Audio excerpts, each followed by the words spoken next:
At Albany Med that I've been there for about almost going to be going on 3 years soon.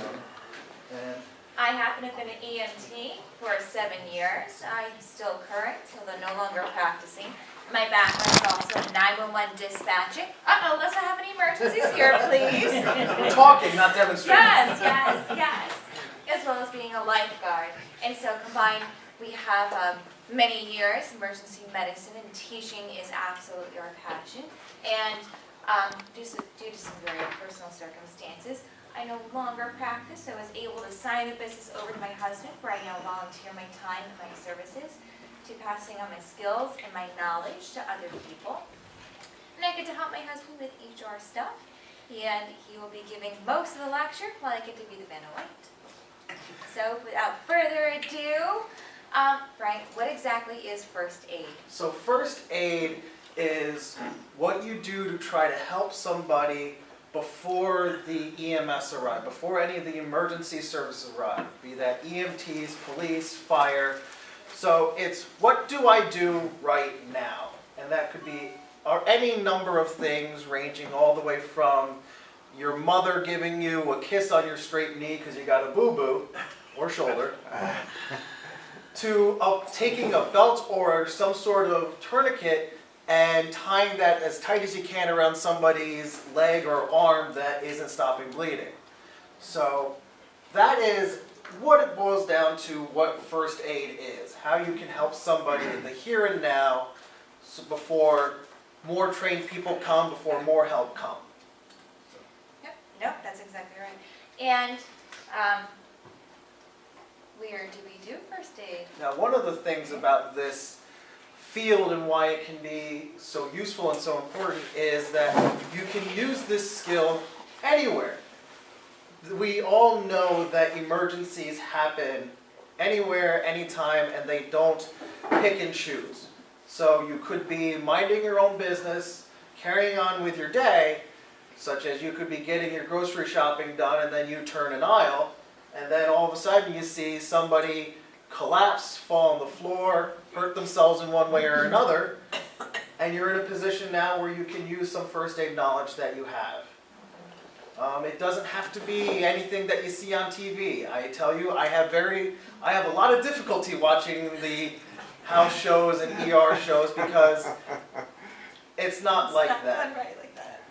It can be something much simpler and much more basic, and it's nothing that we need to be afraid of. With our company, we teach first aid in-home, and what we love about first aid is that it's scalable. People hear first aid and automatically they think, oh, you teach CPR. And CPR is just a teeny tiny component of first aid. With CPR, you have a very strict protocol, if you will.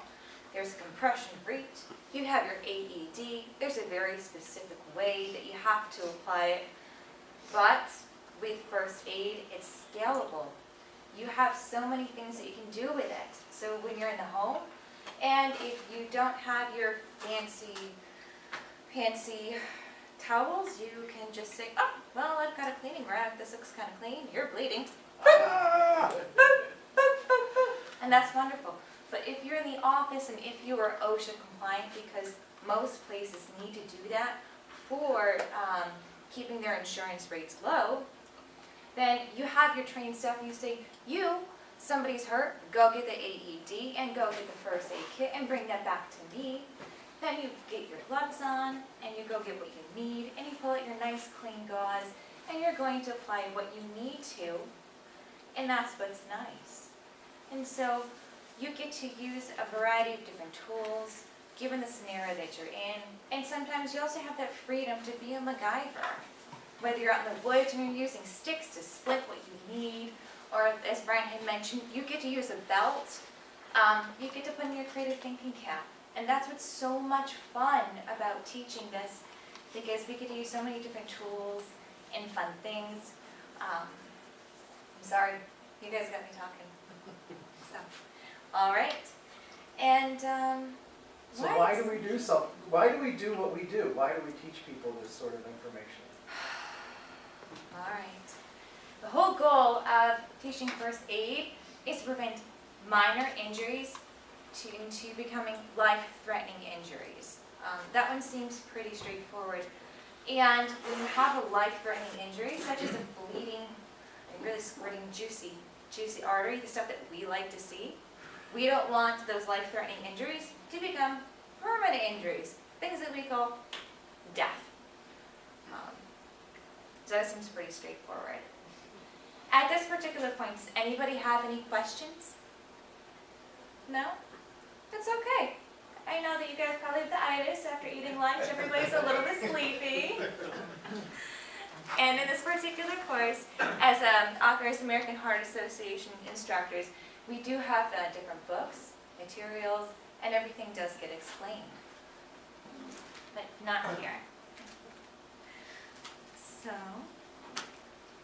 what kind of topics do we cover in first aid, or what could somebody reasonably learn to expect?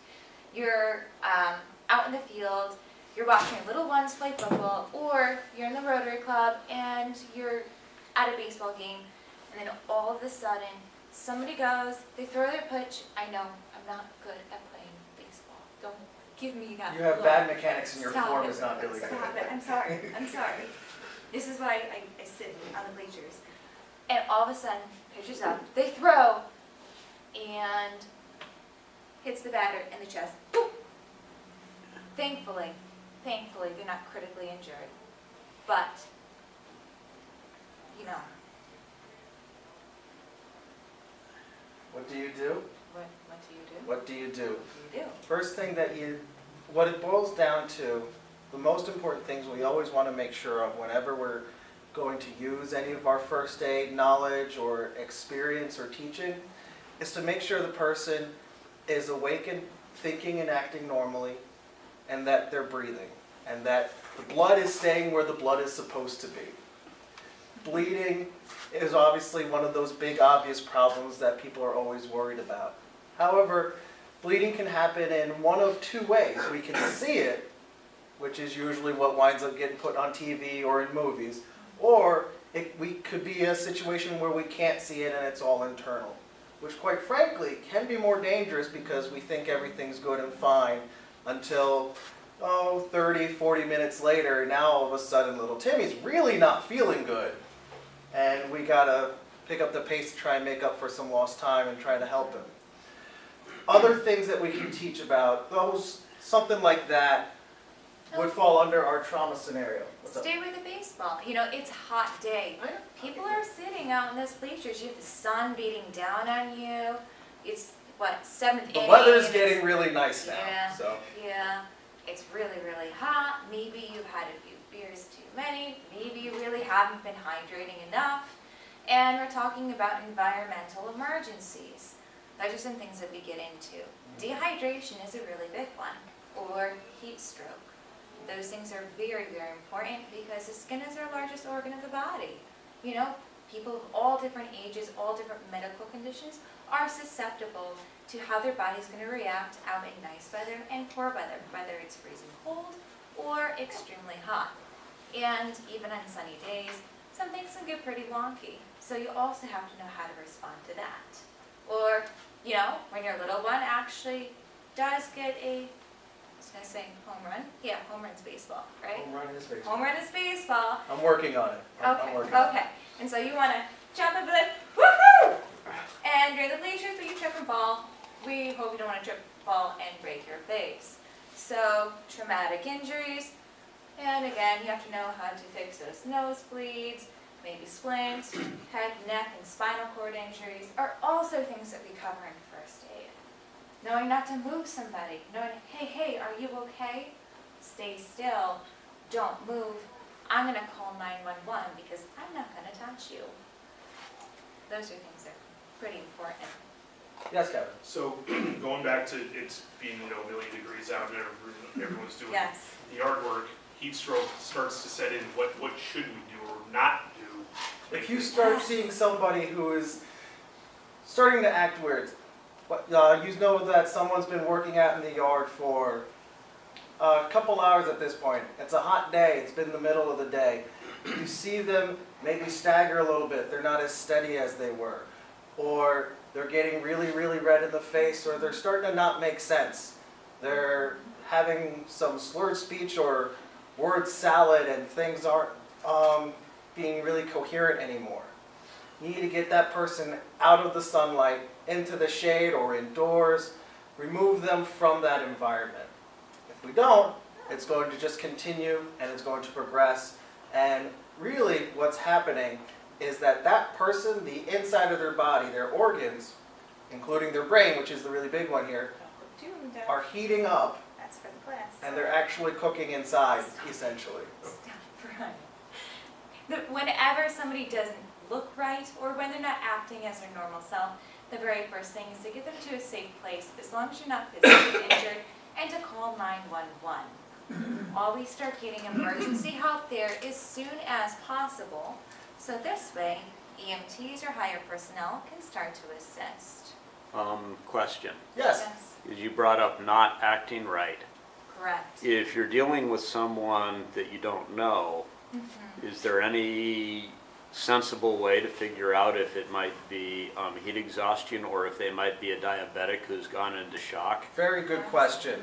Diabetes, unfortunately, is one of those conditions that can actually make it difficult to judge somebody under a number of situations and circumstances, be it from heat exhaustion or heat stroke, or even do they have too much alcohol to drink? And is that why they're unsteady and why they're sounding like they're slurring their words? If you are not sure, and this is what all first aid boils down to, if you are not sure and you are concerned, call 911, Yes. get more help on the way. Yes. Even if before you've gone to really see what you can do to help, you just have a bad feeling about this, as Han Solo and everybody else in Star Wars says. Call 911, get more help on the way. It is always better to feel silly that you overreacted than to feel a whole different emotion later on if you could have done something or called somebody to come help out. So when somebody's not acting right, and this might be due to a diabetic emergency, you can ask. There's never any shame in asking that. And it's not uncommon for somebody who's experiencing diabetic lows to kind of act a little bit slurry, almost as if, or a little bit shaky, and it might appear as if they are perhaps intoxicated. At that particular point, ask them, are you a diabetic? They may say yes, or they may say no, or they may say a whole bunch of things that just don't make sense. They might have loved ones around them who can answer this question for you. If you're not quite sure, you want to back away just a little bit because we don't know what's going on. There may be something medical wrong with them. There may be something that's not so medical, but we're not going to put you in an unsafe situation. So you want to call 911. As a trained emergency medical dispatcher, a 911 dispatcher, we're going to ask you a series of questions. The very first one, and the most important one, which is where is your location? Because I don't care if a plane has crashed. I don't care if there is a school bus full of little children who have just been born that is on fire. As cruel as that sounds, we cannot get you help if we don't know where to send the help. And so knowing your location is the most important thing. Then after that particular thing, the dispatcher will ask you, what do you see in front of you? And then after you describe what you see, they're going to ask you a series of questions. They're going to direct you to promptly get that person some juice, because giving somebody a teeny tiny amount of juice, if their sugars are low, will most likely help them. And if their sugars are high, most of the time giving them a little amount of juice under the direction of a 911 dispatcher will not raise their sugars to a significant level where it actually will harm them, as long as you're on a recorded line where you've called 911, so this way you're covered because you're acting in good faith. And this is a benefit to always calling help, is that you're acting as a good Samaritan. It's on a recorded line. Help is coming. And so we say CYA. Cover your R's. Why wouldn't you? And you really do have that buffer, which is what's nice. And so we do see a lot of different diabetes. Yes, sir. Not a lot of experience, I guess it's maybe 5 or 6 events. It always seems that when there's an emergency, a lot of people just stand by and kind of look and watch what's going on. Yes. And, I guess the first experience that really stuck in my head was 30 years ago, before there were cell phones and all of that stuff. And somebody said they had called the police, okay. Came on this really horrible accident.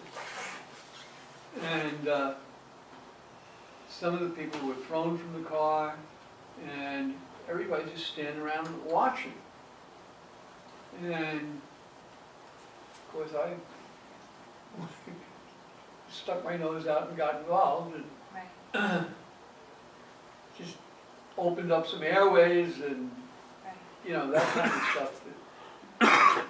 And I remember then when the EMT showed up, and I mean, he was just perfect. But everybody else is standing around, what's going on here? And, some folks say, oh, don't go, you're gonna get sued and all of that stuff. Well, I'd rather help somebody than, Yes. so why do people just stand around and not do anything?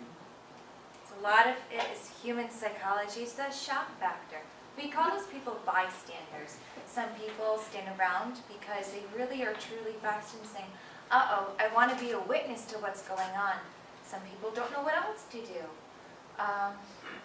Some of it's just that shock value. Have you ever just been flipping through the TV channel, something so bad where you can't not watch it?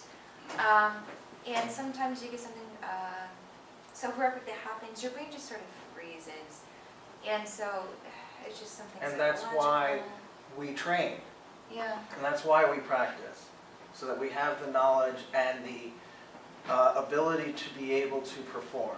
That's why these classes and this information is so important in the first place. A lot of people do want to help, but don't know where to start.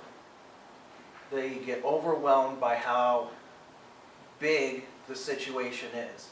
There's this car, there's that car, and this person and that person, and they don't know where to begin. And that's why being able to teach people, at least, this is some of what you can do. And in those situations like that, you are only one person. You can only do so much, but you can start. And sometimes, if you start, some of those other people then want to follow. That's true. And a lot of times people are looking for someone to tell them just what to do. And so one of the things that we do teach people a lot of the time is, whether it's a CPR or whether it's some other situation, and you are in those kind of crowd scenarios, you start getting very specific. You go call 911. You do this, you do that, because otherwise you'll get into that scenario of somebody thought anybody else could do it, and so nobody wound up doing it.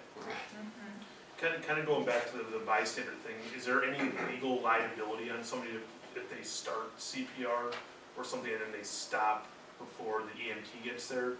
Is that also partial? If somebody is, some of that depends on how much training and knowledge do you have. If you are acting out of what's called good faith, The Good Samaritan law.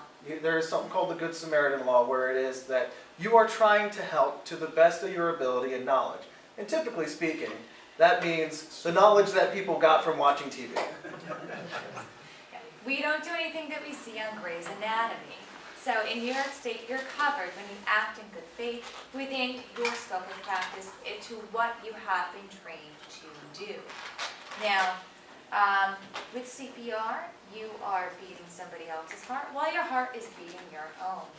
It is reasonable to expect that as long as you have called 911, as you have been trained to do, you are practicing as you have been trained to do. And if you become so fatigued, which is reasonable, and if you have to stop, okay. Well, that's never advisable. We have somebody who's dead. They're dead. That's why you're doing CPR. And I don't mean to be crass, but you have a dead individual, and you're doing everything that you can to hopefully resuscitate them. Not save their life, they're dead. We're doing everything that we can to potentially bring them back. But you cannot ever do that at the expense of your own life. Now, we don't take extraordinary measures, again, like the kind that we see on TV, but if you need to stop, step away. That is okay. And this is why in CPR training, once you get certified in CPR, you're going to see time and time again that it is strongly advised that you rotate with other individuals who are trained. And when you're on the phone with the 911 dispatcher, they too will rope in other bystanders who will walk you through compression rates. And I can't tell you how many times I've actually had to count out 1, 2, 3, 4, and then 28, 29, 30. Okay, now it's time to breathe. Now it's time to breathe. Is there anybody else there who's able to assist? Because after 2 minutes, you're so tired. And your quality of compression starts to decrease. So if there's anybody else there who can assist you, it saves you from what we call rescuer fatigue. I know as a professional, it's hard on my body, it's hard on his body. And so, would you be sued for it? I highly doubt it. I cannot ever think of a time where anybody's been sued for doing something under the Good Samaritan law. But again, if you're like, I'm going to do it with one hand and pound like Donkey Kong, yeah, no, you're going to get in trouble. This is something that both of us have a great passion for, and is information that we feel should be available and should be known to everybody, and that is the purpose of why Britta, in the beginning 2 years ago, had started this company, and why we continue to try to be able to spread our knowledge and share the skills that we've accumulated over years with other people, so that way other people could be helped at any time by anybody, not somebody who had dedicated their lives to trying to learn this, but someone who just knew enough to be able to start helping and get more help on the way. Yes. Please, I'll sort of, nice setup question will be, so how does your service work? It sounds like you come out and give classes? Yes. And how, and if you were to do classes, do you do a series of classes, and how long are the classes? How does it work? Well, as a mobile CPR company, what we realized was that people hate sitting in classrooms. Their attention rate is low. Nobody likes doing that. So what we do is we go to you, whether it's in your home or your company. Because first aid and CPR don't happen in a bubble. It's very rare when somebody happens to have an emergency in a classroom. So we would come to your office, to your home, wherever you want to schedule a course with us. We would discuss what course options are best for you. We teach CPR independently. We teach first aid independently. And we also teach a combined course of CPR and first aid. And then classes typically range from 4 hours up to 8 hours. And the 8 hour is CPR and first aid combined. We can do it in one session, or we can break it up into 2 4-hour days, which is literally no problem for us. We make it fun, especially if it's an 8-hour day where we break in the middle for lunch, or we can break as many times as we need to. We have music in the background to learn compression rates. It's not uncommon for us in the home setting to have cups of coffee, to make it as cozy as possible. And we really work with all of our individuals, our clients, to go at a rate that's most comfortable for them. We understand and know that a lot of the subject material and what we're discussing is stressful, is something that scares people. And it's personal, because I think that at some particular point, we've all been affected by traumatic injury, whether or not we've lost loved ones due to car accident, other traumatic injuries, or even cardiac arrest or stroke. These are things that have touched our lives in all ways or others. And when I go do one-on-one sessions, or when I have, or when I used to, people tend to tear up a little bit. And that's when those personal stories come out. That's why I don't prefer doing large classroom settings, because it's through the human connection that they really learn to do their compressions more, and they learn that value. And that's what really motivates them to do better and to really take their own passion out into the world of doing CPR first aid as well. Thank you. Thank you so much for the opportunity. I have something here for you guys. Forget. Give us picture, whole picture thing. Ah, You ready? I love those pictures.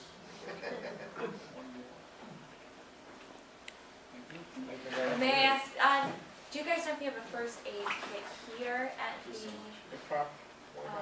I'm sure the Legion does. Yeah, Okay, they use the room, they point know. us in the direction of that, because then we'll make sure that you guys are up to date, and we'll restock it for you guys free of cost, and then we'll make sure that you guys are good to go.